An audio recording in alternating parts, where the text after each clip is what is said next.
Sound check.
One. Hey guys. Hey Elias, can you wave? Look at the camera. Wave. Wave. Say hello. See, you're on the TV. Can you say hi on the microphone? That's cool. Good job. Yay! Yay! Good job, buddy. Okay. All right. All right, guys. That was my youngest son, Elias. No, not my grandson, but my youngest son, and he wanted to be on TV. All right, guys. Happy Sunday. I am Dr. Nathan Thompson with the Wellness Way Yorkville. Yes, I am going live on Sunday versus Monday only because I have something that I need and want to be at tomorrow night. My daughter's got a volleyball game, so wanted to make sure that we did go live and give you guys all kinds of valuable information and content that is going to be relevant to a lot of people's lives. And the title of tonight is Beware of These Weight Loss Medications. Okay, so when you look at the definition of beware, it means be aware. You need to be aware of some of these weight loss medications and some of the effects, not side effects, the effects that they can have um, if you are choosing to partake in that when it comes to weight loss. So very, very important. Make sure that you watch this all the way to the end because I'm going to talk to you about some of the side effects that can take place. I'll talk to you why they can happen. And then also I'll briefly go over, hey, why people have such a challenge of losing weight in 2025. And then also some things that you can do instead that actually would be quite a bit cheaper as well. So beware of these weight loss medications. This is actually coming from someone who did struggle with his weight several years ago. And in fact, at one point I lost 40 pounds in about 3.5, 4 months without medications or anything like that. But it took a lot of discipline. It took a lot of hard work, which a lot of people just lack in today's environment.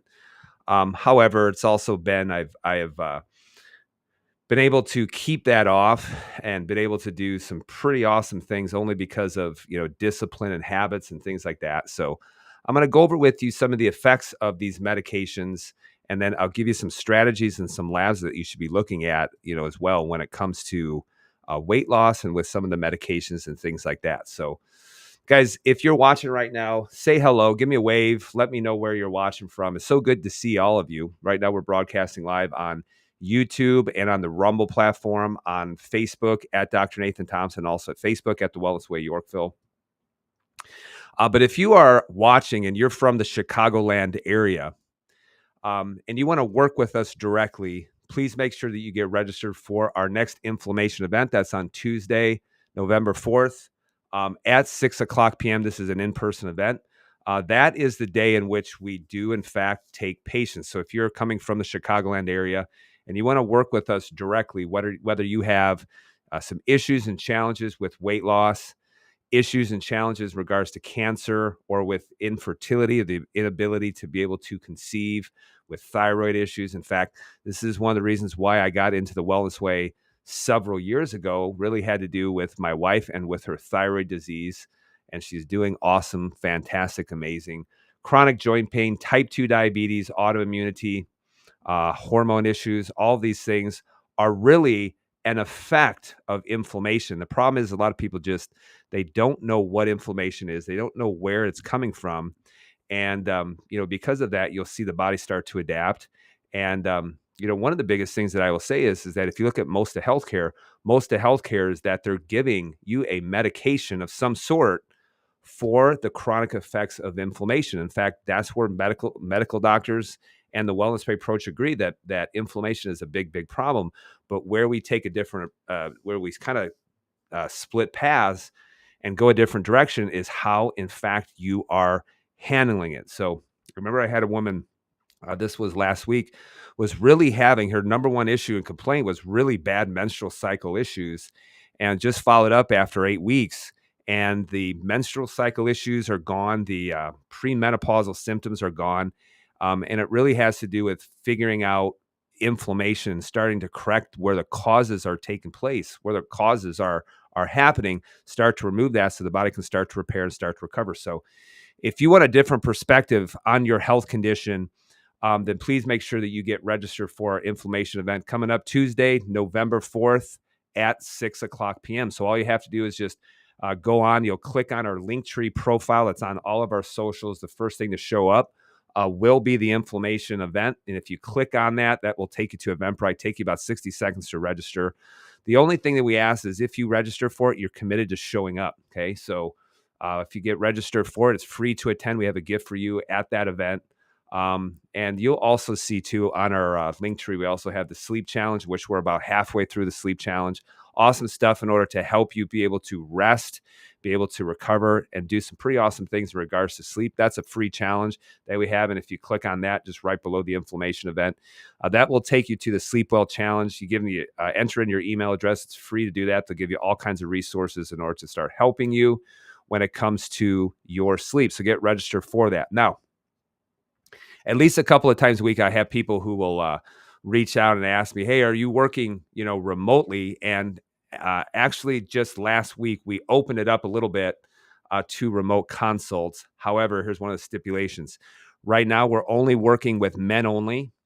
You have to live in the contiguous United States, so in the 48 states, only because so that if we order lab testing, we can get it shipped to you.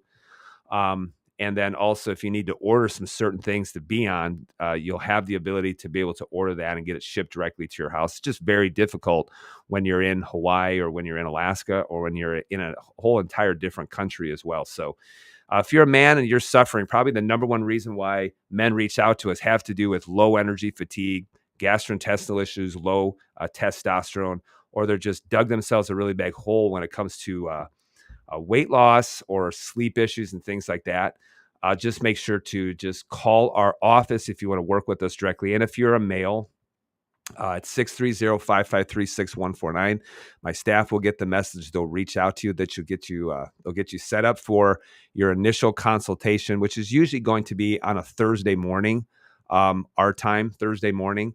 And so we do that. I do that when we don't have, when we're officially closed, but I have a little bit of extra time to be able to handle some people remotely as well. So make sure that you reach out to our office so that my staff can reach back out to you, get you set up with that too. Okay.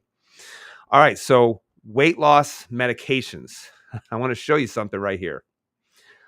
This sometimes I just look at this and I'm like, yeah, you'll see that medications will gain traction, and then they're touted as some kind of miracle, medication, and then doctors will get on the bandwagon and just start, just prescribing it to everyone like it's candy. This was certainly true when it came to, testosterone replacement therapy 4 or 5 years ago, and this is actually one of the things that has gained a lot of traction, in which there's a lot of online, doctors who are recommending these things, where basically all they have to do is just sign off on it, and they just mail you the medications, and there's just not much really follow up, and there's just not a whole lot of I would say doctoring that's going on. And earlier this week I got, an email, and it was a marketing email, and it was for weight loss, and it was for weight loss medications known as GLP-1 agonists. So I said, let's just see how corrupt it actually has gotten. So I took their quiz, and I told them my blood sugars are normal. I don't need to lose weight. I exercise 4 to 5 times per week. I lift weights. Really, I don't have any goals. I don't have any plans. I really don't have any desire or any kind of truly medical need to be able to lose weight. I check my insulin levels. I check my average blood sugars, A1Cs, testosterone levels. I check all of those, once or twice every single year. And, the body fat that I have, which is probably running at about 15%. And that's actually where I prefer it to be, only because I have about a 4-pack, not 6-pack, a 4-pack. But you see, it doesn't affect hormones. It doesn't affect, my body negatively or anything like that. So I went through all that, told them I really don't want to lose weight. I don't need to lose weight. And then this screen popped up at the end, and they said, congratulations, you qualified for a GLP-1 agonist.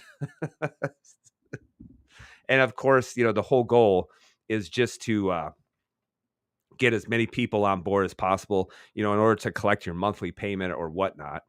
And so, they said, hey, if you do this, you'll see that here's your weight, and then this is your weight decreasing after a certain amount of time, which I put in there. They just basically put in the number that I put in.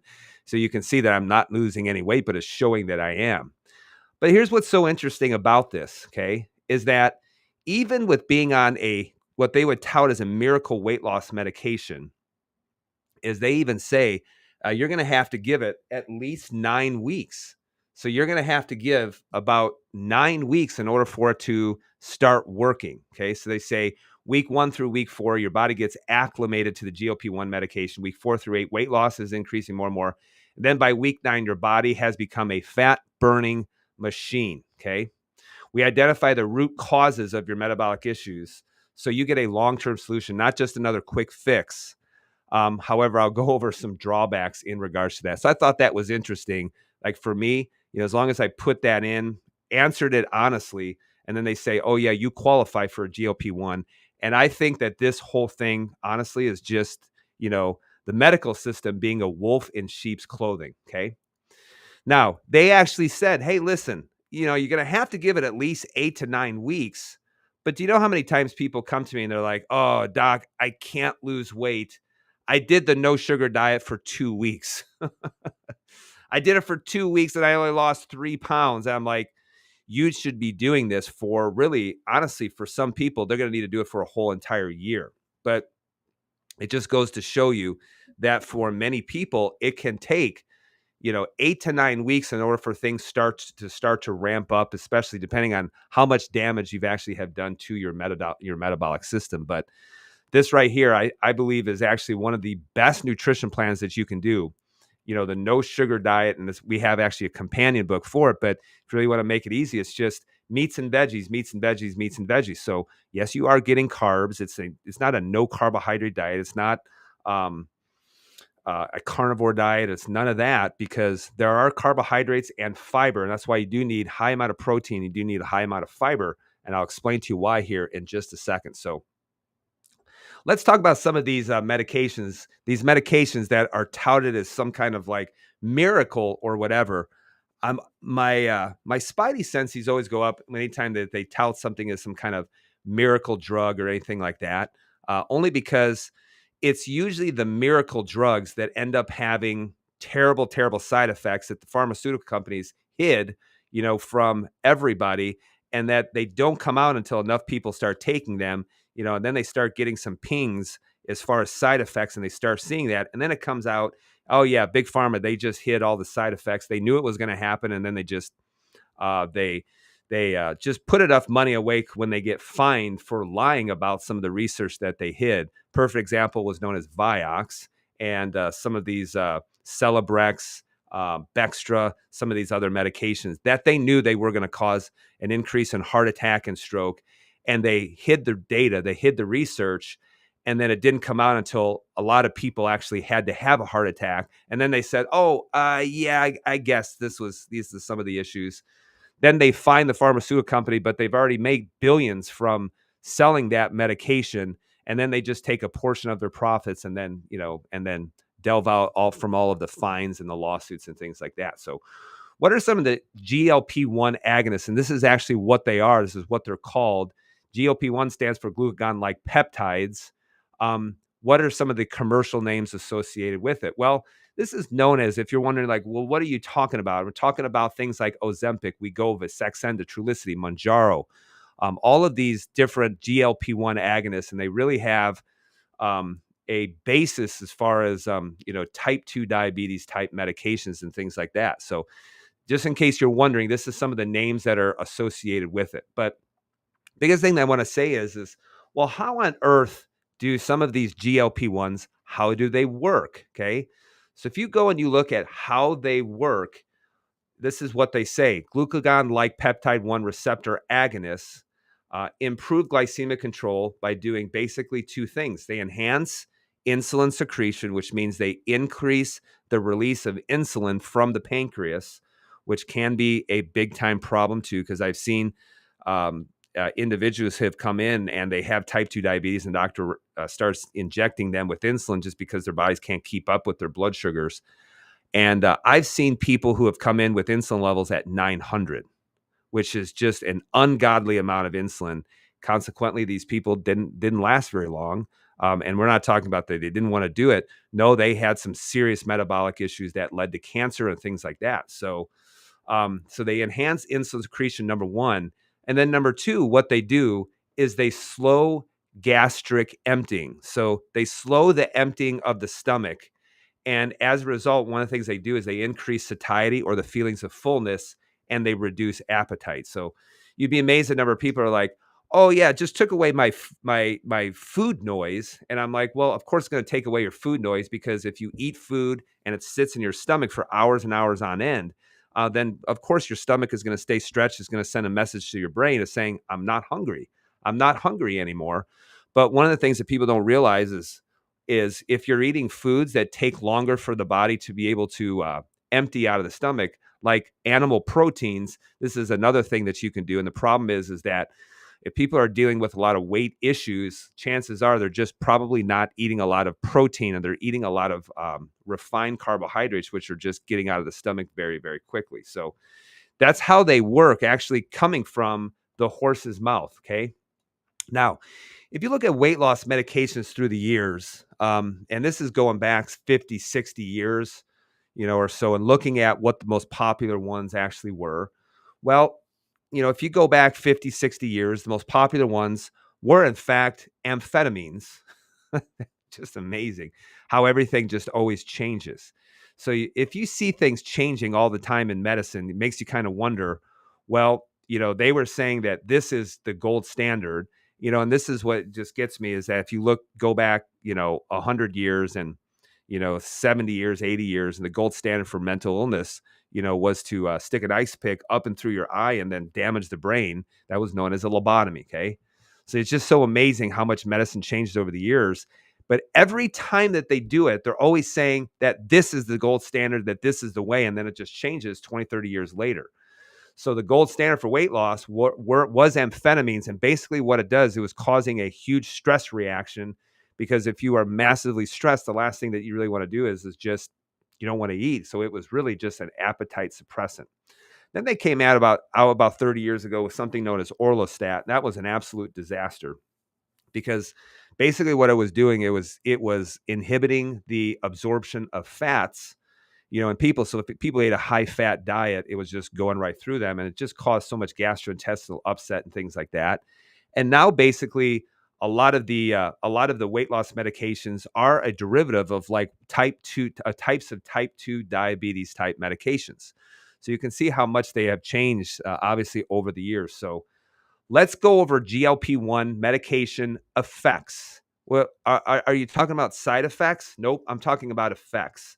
This is why how they hoodwink you is because if it's something that they don't like, they call it a side effect. But in reality, if you really start to follow physiology and how it starts to manipulate physiology, you're going to understand this is an effect, and doctors just call it a side effect because it's something that they don't want. So these are going to be effects, which means that it's doing exactly what is supposed to happen. Okay.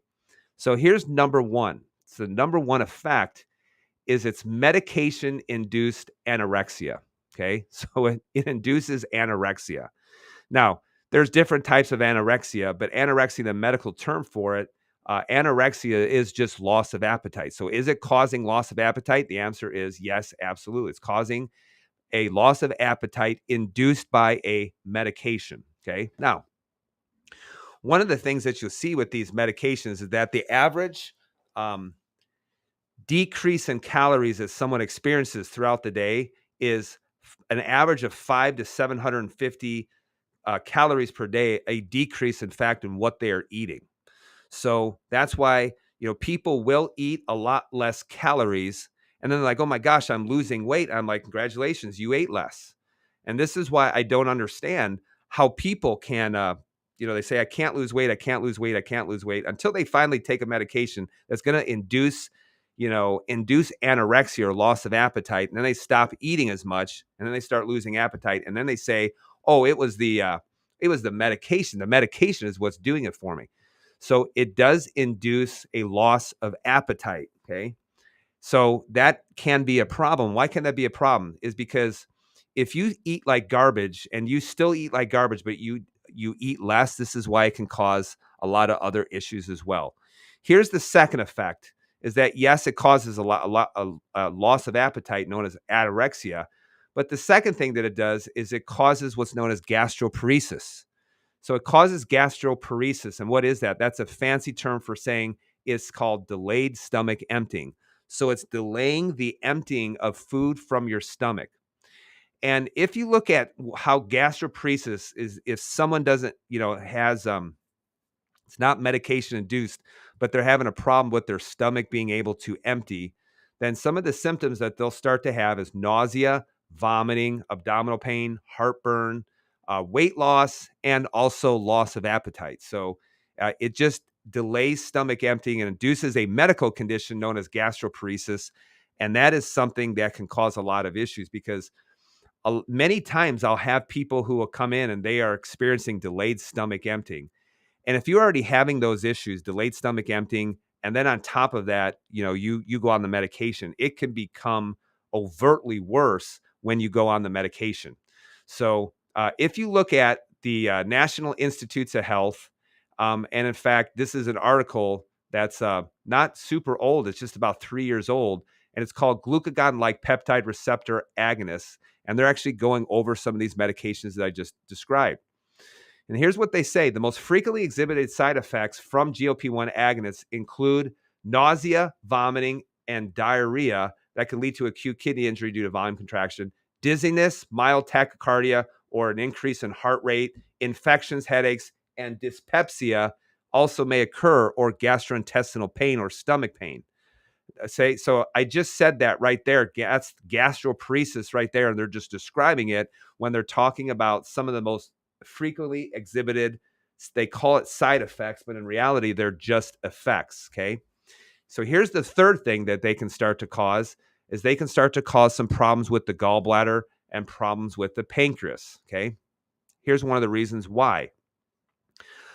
This goes back to, because if you look at, 20 years ago, and some of the dinosaur doctors were doing, lap band surgery, and they're doing, GI, rerouting the GI system, or they were actually putting, something on the stomach in order to decrease the size of the stomach so that you physically couldn't eat as much food. And one of the problems that they were running into is that a lot of people, because they were doing that, a lot of them were actually having problems with their gallbladder. So they got to the point where they just started removing the gallbladder when they would have the procedure in order to reroute the intestines or do some kind of lap band surgery. And it wasn't like 5% of the people, it was at least 20% of the people that were running into gallbladder type issues. So here's the thing, is you can run into a lot of gallbladder issues. And one of the ways to run into a lot of gallbladder issues is to cause delayed stomach emptying, which these medications actually do. Okay. So here's what happens. If you actually look at the physiology of how the body works and how the gallbladder contracts, it's all based on the stomach emptying. And if the stomach is not emptying, then part of the problem is that the gallbladder doesn't contract. In fact, the bile just stays within the gallbladder for long periods of time. And if it's not contracting the way that's supposed to, you would call that gallbladder stasis. And the bile just stays there. And if it's not getting moved out of the gallbladder, then it tends to form stones. And so this is why you can start to form stones within the gallbladder, because it's not moving things out of the stomach, and food is not going from the stomach, into the duodenum, and then moving down the gastrointestinal system the way that it's supposed to. So, but you could also develop pancreatic problems too. And the reason why is that there's a couple of reasons why, but one of the biggest things is that if you develop a gallbladder issue, you're not going to feel it unless that stone actually gets lodged within the common bile duct, which will then cause, it will block the release of pancreatic enzymes from being able to get through. And so the problem is that if you can't get pancreatic enzymes through when you're trying to break down your food, those enzymes can actually get released within the pancreas and start digesting the pancreatic tissue.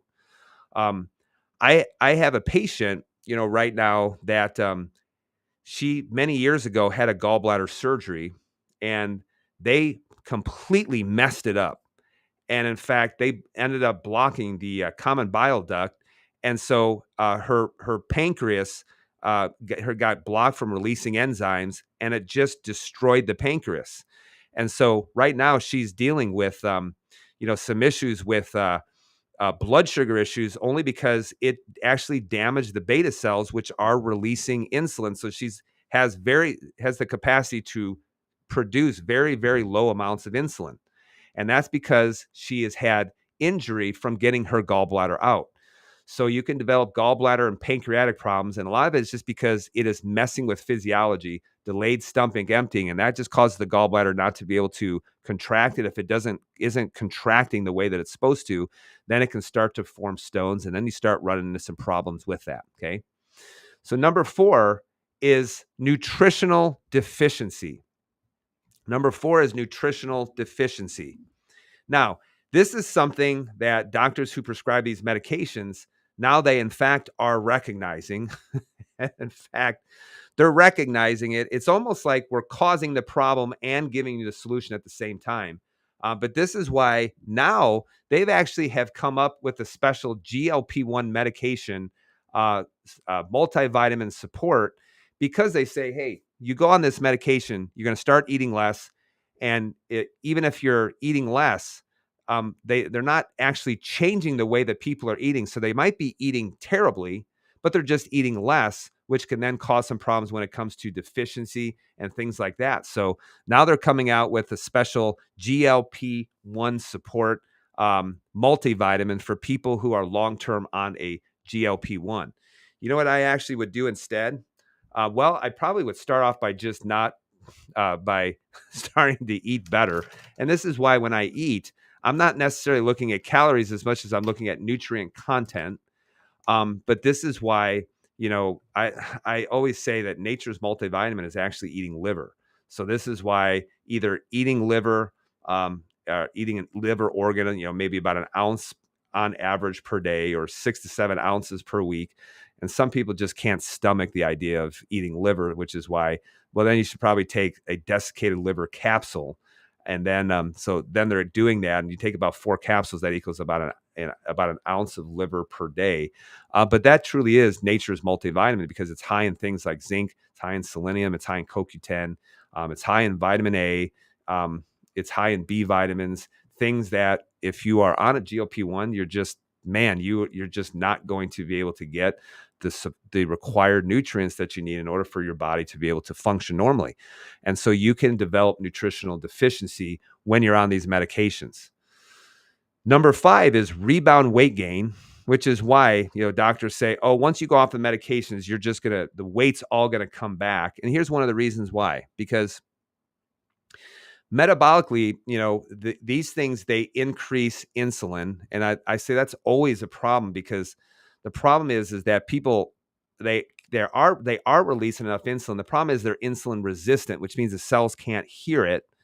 And so, if you take away the medication and it's uh, blowing up insulin levels within the body, and you go off the medication, you're going to have less insulin. And if you're insulin resistant, this is going to already exacerbate problems that are going on. But the other reason why a lot of people will have rebound weight gain after going off the medication is because they may have lost a lot of weight, but they've also lost a lot of muscle mass. And this is why you have to ask the question. This is why they'll always say you need to lose weight, but they're not measuring fat loss. They're just measuring total weight. And that's why if you really want to move the needle, it needs to be fat loss and not just weight loss. So, that's why, if you decided that you were going to do a fast, you said, I'm going to do it the way that Jesus did it, because he fasted for 40 days. I guarantee you would lose weight, but you also would lose a lot of muscle mass associated with that too. And just remember this, Jesus was a man, not a woman. That's why I think men can fast a lot easier than it comes to women, because it won't affect their hormones or things like that. But the other reason why it can cause weight gain too is because you probably just didn't eat better. You just ate less. You didn't eat better. You probably ate lousy, and you just ate less lousy food. So, and so that's why if you don't change what you are doing, go off the medication, and if you're eating lousy, you just go back to eating a bunch of lousy food and not less of it. You just start eating a lot more of it. Okay. And then here's number 6 to be very, very aware of, is that they talk about lifetime medication use for thousands of dollars per month. So they talk about lifetime medication use. And they say, yep, once you go on it, you really have to be on it for the rest of your life, which actually does sound about a lot, a lot of medications that doctors want you to be on. It's just be on it for the rest of your life. That's just what you have to do. But the problem is that this can become very, very pricey for you to be on it for the rest of your life. In fact, I've actually looked and seen how much it costs once you get up to the highest dose. And it's about $1,400 per month. And that can be extremely pricey. So people are like, oh, I'll pay $1,400 a month in order to keep the weight off. But then for them to pay $150 to $200 a month to go to a gym like CrossFit, then they're like, oh, that's just way too much. It doesn't make a whole lot of sense. Number 7, you have to ask the question, is it weight loss or is it fat loss? Is it weight loss or is it fat loss? Because here's the thing. If you just want less of a gravitational pull on the scale, then I will tell you this, cut off your arm and you'll lose weight. But it won't make you metabolically more healthier. You'll just have, you'll have one arm. Or what you could do is you go, in a rocket ship and go up to the moon, where the gravitational pull is 1/6 of that of the Earth. And as soon as you go onto the moon, you may go from 200 pounds, down to, approximately 50 pounds or something along those lines. And congratulations, you weigh less because your gravitational pull of your weight is less on the moon than it is on the Earth. So this is why it's not really about weight loss. It really should be about fat loss. And this is why when people do have a weight loss goal, this is why we'll always get them in and we'll do what's known as an InBody. And in fact, we'll use an InBody in order to look at, yes, their weight, but also looking at their body fat percentage. Because if they're losing weight, I want to see if they're losing body fat. I also want to see that it's not coming from solely body fat, or it is coming pretty much from solely body fat and not coming from the loss of muscle mass. And this is, in fact, when we start doing things like detoxing people, and this is just helping with conversion of, turning fat into energy and helping the liver out when it comes to that. This is why pre and post will always do an in-body, and we're looking at, because people will lose a lot of weight with it. Sometimes they will lose a little bit of muscle mass associated with it, but you want it to be primarily fat loss and not muscle mass associated with it. And this is why, during that, we're trying to keep their protein levels up high. And the problem is when it comes to a lot of these GLP-1 agonists, is that it just induces gastroparesis, slowing down stomach emptying, which is only made worse by certain foods, particularly things like high amounts of protein. But in order for you to be able to try to keep your muscle mass, you really do need to be eating higher amounts of protein and also doing some form of weightlifting or exercise or things like that. So it begs the question, because you might be asking this right now, why do people have a hard time losing weight, particularly in this time in 2025? Did we genetically become different, or did we, or is there just something that's going on, or did something actually change up here?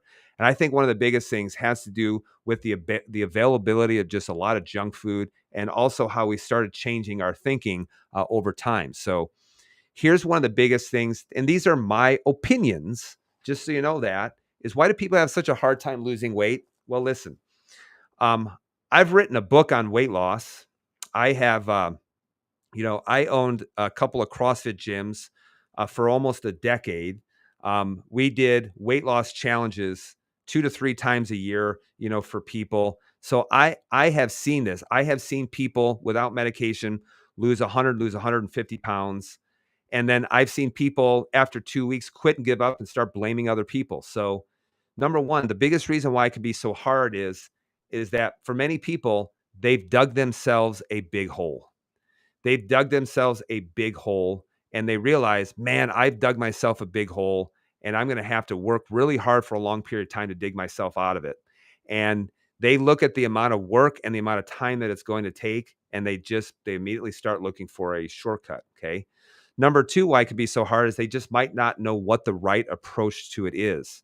So they may be doing the wrong things repeatedly, rather than just say, hey, the easiest way to get from point A to point B is to work with someone who knows exactly what they're doing, to make sure that they're doing it right, and to make sure that they are doing it, according to physiology, so that they do it with the right approach.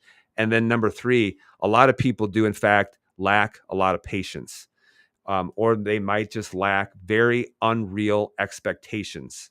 So, this is why people say, oh, I did the no sugar diet, I only lost 2 pounds. I'm like, come back to me, after you've been doing it for 15 weeks, let's see where you're going with that. So they just dig themselves a big hole. They don't know what the right approach is.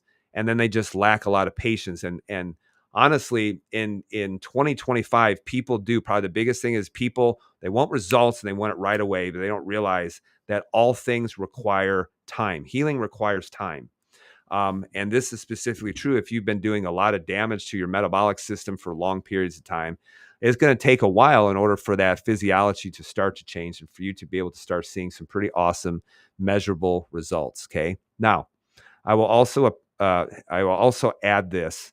And in fact, I know that we've gotten large enough where there's a lot of medical doctors that will watch our live videos only because they're just dying to pick out something that I say is wrong and then just start to run with it. But I will actually say this. If you're a doctor and you're watching this, here's what I would say. Doctors, otherwise who call themselves the experts, one of the things they've done a really good job of is appealing to your human nature. Okay. They've done a really good job of appealing to your human nature. Our human nature is always to not take accountability, to not say, you know what, I have really messed up. I've really been messing this up, and I just need to take 100% accountability for my actions. Instead, what they've done is they've said, you know what? Obesity is a disease. And if you're overweight, you have a disease and it's not your fault.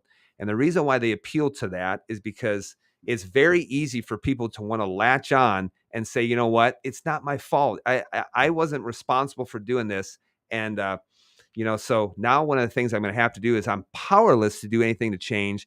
And now I'm going to need to be on this medication for the rest of my life. They do a very good job of just pulling the wool over your eyes and telling you that it's not your fault. And here's what I say is I always will tell people, as I said, hey, even if it's 1% your fault, take 100% responsibility for the 1%. But people are just dying to not take accountability, not take responsibility for some of the things that they've been doing long term. They want to blame their parents. They want to blame their circumstances. They want to blame, the fact that they don't have enough time. They want to blame everything other than themselves and just saying, hey, you know what? I'm responsible for this, and I'm going to come up with a plan to start digging myself out of this hole. And that's where accountability comes in. And this is also known as maturity as well. So here's weight loss in 2025. Okay. Weight loss in 2025 is, I would say this. I would say you need to be working with the Wellness Way doctor, but where's some things that you can start gravitating towards? Number one, I would say get on a no sugar diet. So get on a no sugar diet. And in fact, we have the whole companion guide to that. But basically, if you look at the no sugar diet, is it a calorie restrictive diet? Yes, it can be, because if you think about the no sugar diet, it's basically just meats and veggies. And in fact, it actually follows perfectly, the whole idea that CrossFit had, and also now what's known as MetFix had when it came to the standard American diet. And in fact, one of the persons that popularized CrossFit, Greg Glassman, he said, eat meats and veggies, nuts and seeds, some fruit, little starch, no added sugar. But the problem is when you look at most people's diet, and if you truly were honest with yourself, you would see that there is just an overabundance of processed carbohydrates. And this is why people just tend to overeat. So a no sugar diet, if you put a person on it, many times they'll go into a calorie deficit, a big time calorie deficit, because it's basically just meats and veggies, things that help you stay fuller longer, things that take a little bit more time in order to digest, things that don't spike up your blood sugar, quite a bit. And so start focusing on that and going on a very higher protein type diet with a lot of fiber as well. So fiber does play a huge role when it comes into weight loss, things like that. So number two, start doing high intensity exercise. Start doing high intensity exercise. Before I did the live video tonight, I was in the gym and I was doing high intensity exercise, also coupled with weightlifting. The reason why is because you want to keep your muscle mass. And one of the best ways in order to keep your muscle mass is make sure you eat more protein, number one. And then number two, make sure that you're stimulating your body to hang on to that muscle mass by stressing it. And that's where weightlifting actually comes in. High intensity exercise is absolutely critical, because high intensity exercise is some of the best way in order to start signaling the liver to become more sensitive to insulin, and also to move a lot of fat out of the liver. And this is why doing high intensity, short duration exercise can have such a huge benefit. And that's the only way that I exercise, about 3 to 4 times every single week. So no sugar diet, high intensity exercise, weightlifting. Number 4, fasting. Can fasting play a big role? Yes. I would actually say, without getting into the ins and outs of fasting, because I have done fasting a lot. I've done it quite a bit. I've probably done 23-day fasts. I have fasted for 5 days on multiple occasions. The longest I've ever fasted for is 6 days. That is 6 days of just basically water, potassium, and magnesium only. And in fact, this is why for some men, I will tell them, you need to fast for, a period of at least 3 days in order to just kind of start to jumpstart the process, when it comes to that.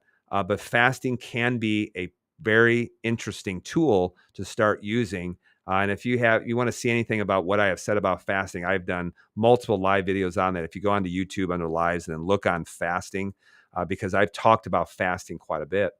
And then number 5, one of the biggest things I would tell you is you just need patience, guys. You just need patience. That's why some people who come in, I've looked at them and I say, you realistically need to lose 100 pounds. And this isn't just for them to look better. This is them because of the damage that they're doing to their metabolic system. So sometimes it is just doing the right thing, putting your head down, not worrying about the results, and then coming up for air and seeing where you're landing, after 6-7 months. But you just need patience. you need patience. This is true when it comes to exercise. This is also true when it comes to weight loss. It's like the people who get on the scale every single day. I mean, they just absolutely just run themselves ragged. It's like, don't get on the scale every single day. I'd be getting on the scale maybe once a month. And in fact, the last time that I got on the scale was about 4 or 5 months ago. That's the last time that I've even gotten onto a scale. So I just realized, just do the right things and don't worry about what that number on the scale is. But I'll occasionally go in and just to measure and see where I'm at, not with my weight, but as far as my body fat percentage, because I really am concerned about keeping my body fat percentage not ultra low, not super high, but high enough to where it's not negatively impacting hormones and testosterone level and things like that. But you really do need patience. And that's what a lot of people just don't have in 2025 is they don't have patience because everything is available to them at the drop of the hat. And in fact, this is why so many people just, this is why they just gravitate towards doing quick fixes and things like that. The other thing too that you really should be looking at testing. And this is why if someone comes in and they're looking, they're like, oh, like I have a goal to lose weight. I say, okay, let's see what's happening to, your liver, and let's see what's happening to other functions inside the body. But this is why just getting a comprehensive metabolic panel, looking at your insulin, your A1C, which is your 9-day blood sugar average, looking at leptin levels, which is the satiety hormone. And then sometimes I'll even have them do a stool test as well. And the reason why is because the stool test does an awesome job as far as looking at short chain fatty acid production. And even if you go and you just start doing your own research on it, you'll notice that short chain fatty acid production is extremely important when it comes to a lot of functions, including blood sugar control and things like that. But you also want to look at upper GI function just to see, how things like pancreatic elastase and looking at stomach acid, how you're breaking down proteins, how your pancreas is releasing enzymes in order to be able to break down your food, seeing how well you're actually absorbing fats and things like that. And here's the thing: if you have a problem with that, with upper GI function, and then you go on a GLP-1 agonist, this is why it will only make it worse. And this is some of the people who are having all kinds of issues. And guys, go ahead and type in GLP-1 agonists and lawsuits, and you'll see there is a ton of lawsuits that are out there right now because people had some health issues in regards to that, went on the medication, and then it only made it worse, and then just running into all kinds of problems in regards to that. Let me show you some testing. I find this testing very, very interesting because here's a person who came in who was basically pre-diabetic and had a considerable amount of weight to lose. So when we ran some of the testing, here's what's so interesting. Insulin levels in this patient was at 60, which is sky high. So the only way for your insulin levels to be that high is for you to be consuming an absolute ton of sugar, okay? So you look at her leptin levels, and remember this, leptin is a hormone that's secreted from fat cells. The goal of leptin is that, this hormone is supposed to increase satiety, or supposed to basically tell your brain, here is when I'm supposed to stop eating. And so you see that she's very high in leptin. You're like, well, why is she eating then so much? Well, the reason why this has to do with a lot of people who are really struggling with obesity, because a lot of times people who don't understand hormones, they're like, I just don't understand why they just can't shut it off. And I'm like, hormonally speaking, they don't hear those messages anymore, because this has to do with this person being extremely leptin resistant, which means the hypothalamus doesn't hear that. And so she can't tap into her own hunger cues. And so you also see she's got high blood sugars. And then you can also, she was in the pre-diabetes range. So we worked on her lifestyle. This was about 4 to 5 months afterwards. And here's what you actually will see. So you can see her insulin levels went from 60 down to 15, still a little bit too high, but within a whole heck of a lot better range. You see her blood sugars went down. You can also see that her leptin levels went from basically 63 down to 34, still high. She still had, quite a bit of fat to actually start to lose. But you also can see that her A1C went also down from 6 down to 5.2. She went from pre-diabetes to within a normal range. And this was all basically handled with lifestyle and just moving this individual in the right direction. Okay. This was not on any kind of medications or anything like that. This was just lifestyle, moving her in the right direction and then following up with testing again in order to make sure that she was moving the needle as far as some of these ranges and markers and things like that. So, final thought is you want to follow physiology and not quick fixes. This is one of the things, within the wellness way is all we're doing is we're just saying, let's follow physiology. So when someone is sick, there's something physiologically that they've been doing that starts to cause some issues. And so that's why, everything that we do is just like, you just want to follow normal physiology. But so many people want to just go away from that physiology and they want to start having quick fixes. And this is why when you start going against how God made the body and how physiology is supposed to function, this is why long-term you'll start to run into some issues. You'll start to run into some problems. And that's why I will always say you need to follow physiology, not quick fixes. The problem is sometimes when you're following physiology, can it be hard? Yes. Can it take more time? Yes. Is it worth it? 100%. 100% it's worth it. And that's why you need to get away from following quick fixes and you need to start following physiology and start honoring the physiology of your body. If you don't honor the physiology of the body, your body's going to start to adapt. And that's when you start to go into a disease process. So follow physiology, not quick fixes. But also remember this. If you need to look good to feel good, then when does it end? In order for you to feel good about yourself, if you need to feel good about yourself, and in order for that to happen, you first must look good, the problem you have to ask yourself is, when is it going to end? The reason why I say this is because I was scrolling through Instagram and I saw a picture of Bradley Cooper, the actor. And I looked at him and it looked like this gentleman has gotten so much work done on him. I mean, so much work done with Botox and fillers and things like that.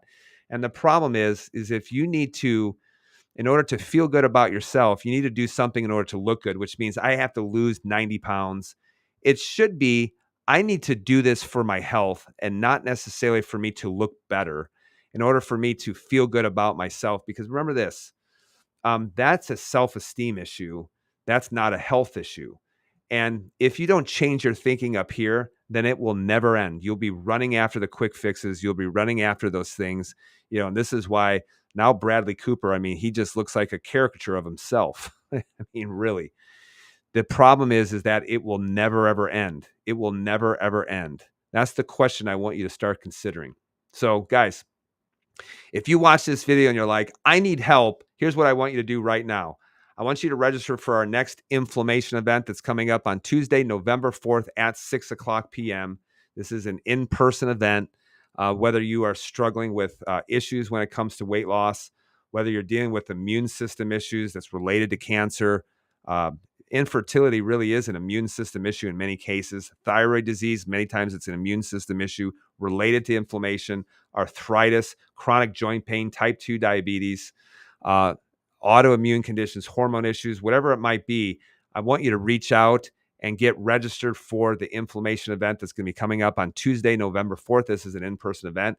Go ahead and click on that link tree and you'll see this link pop up. You'll see it actually vibrate to get your attention. Click on that, get registered for the inflammation event. That event usually lasts about an hour to hour and 15 minutes. But if you want to work with us directly, your ticket in is to be at that event. It's free to attend the inflammation event. We have a gift for you at the end as well. And just remember, we have all kinds of other links to the Sleep Well Challenge that's coming up. That's going on right now. This is a free event. All kinds of awesome sleep resources. You'll see our Wellness Way store. I know that I mentioned, liver on this broadcast. And if you're like, yeah, I know that I need to be on some desiccated liver, I take it every single day. But you can go ahead and do that, create an account, and then you just enter the code 5058 at checkout. That will authorize you to be able to get some of those things on what you need. So get registered for that. All you got to do is just click on those links And then also just as a reminder, because I know someone reaches out to us almost every single week, remote consults. We are open to remote consults until they get filled up. This is for men only in the contiguous United States. All you have to do is get scheduled for that is just call our office at 630-553-6149. And then my staff will reach out to you. They'll get you set up for a initial consult with me. And I'll be able to look at your labs, be able to see what's going on in your life. And then I may recommend, additional labs, but also some things that you need to start in order to start taking charge of your health and start taking your health back and start getting your health back on track. So if that's you, and if you're a man, then make sure you reach out to our office right away, because when those are gone, they will be gone. Right. So weight loss medications, this is how they work. These are some of the effects of what happens. And these are some of the things that can happen when you're on these medications for a long period of time. Just remember this: follow physiology. Follow physiology. You're not broken. You don't have a disease. This is not, some kind of disease. This is an injury in which you have dug a hole, and you have to start working on climbing yourself out of it. You have to start work on taking 100% responsibility and start climbing yourself out of the hole, but you have to make sure that you do it right. So thank you guys very much for watching this live broadcast. I know I'm going on live on Sunday and not on Monday. So I appreciate you taking your Sunday night and spending it with me on this live broadcast. Next week, I will be live most likely on Monday night. Just make sure that you follow our page, because I always have an announcement of our next live topic that's coming up. So guys, be well, be blessed. Thank you so much for watching it. Give us a follow and share this video with other people if you found benefit from it. So guys, be well, be blessed. Thank you so much for watching, and I will see you guys next week. Be well. Remember who you are.